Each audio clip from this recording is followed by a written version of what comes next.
Kamusta mga ka-agri? Agriculturist ako na nag-e-experiment sa pagtatanim ng eggplant, at ayun, nakita ko ang pinsala ng aphids.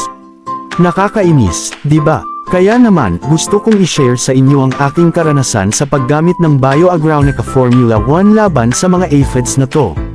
Ano ang BioAgronica Formula 1? Ang BioAgronica Formula 1 ay isang organic pesticide na gawa sa natural ingredients. Ito ay effective laban sa iba't ibang uri ng pests, including aphids. Paano ito gamitin?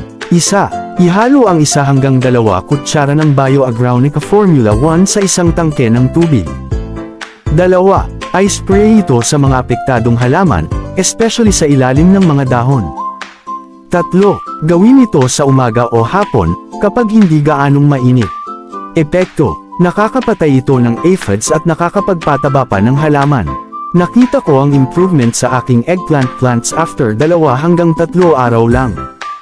Ganoon pa man, lagi pa rin tayong mag-ingat at sundin ang instructions sa label.